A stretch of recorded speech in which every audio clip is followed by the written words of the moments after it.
আসসালামু আলাইকুম, সবাই কেমন আছেন? আশা করি আল্লাহর অশেষ রহমতে ভালো আছেন। এই ভিডিওটির মাধ্যমে দেখাবো কিভাবে কম্পিউটারের টেম্পোরারি ফাইল ডিলিট করতে হয়। প্রথমে কম্পিউটার সার্চ অপশনে গিয়ে রান লিখতে হবে। ওপেন টাইপ করতে হবে %temp%। ওকে,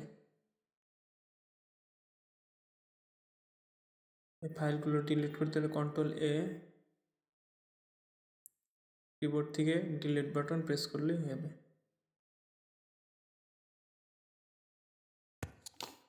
এখান থেকে সব ফাইলই ডিলিট হবে না, কিছু কিছু ফাইল থেকে যাবে, এগুলা স্কিপ করে নিতে হবে। কন্টিনিউ।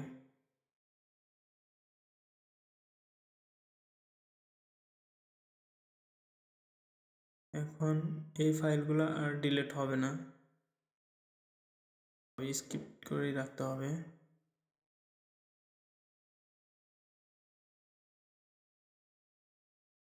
কিবোর্ড থেকে Windows+R প্রেস করতে হবে, পার্সেন্ট উঠিয়ে দিতে হবে, TMP থাকবে শুধু।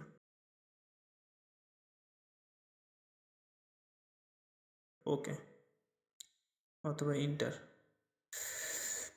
কন্টিনিউ।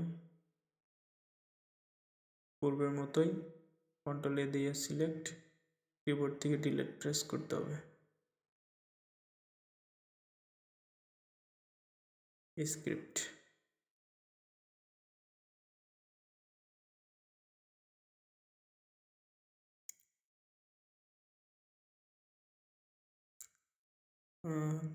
আবার Windows+R অথবা রান লিখলেও হবে, RUN লিখতে হবে, RECENT।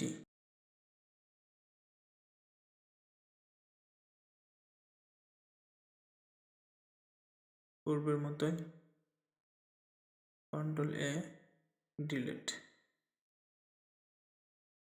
ডিলিট কিন্তু হয়ে গেছে, তবু শো করতেছে। আমরা রিফ্রেশ দেব, ডিলিট হয়ে গেছে।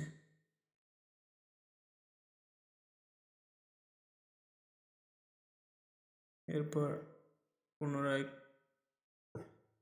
লিখতে হবে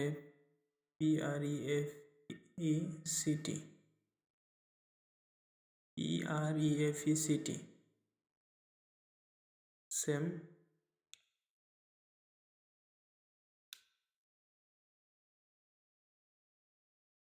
স্ক্রিপ্ট,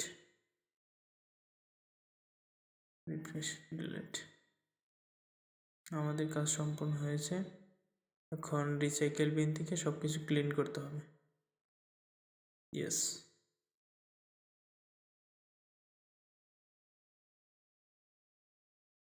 অবশ্যই ভিডিওটি দেখে উপকৃত হলে সময় শিক্ষা চ্যানেলটি সাবস্ক্রাইব করে ভিডিওটিতে লাইক করুন এবং কমেন্টসে আপনার মূল্যবান মতামত দিন। Thank you for watching this video.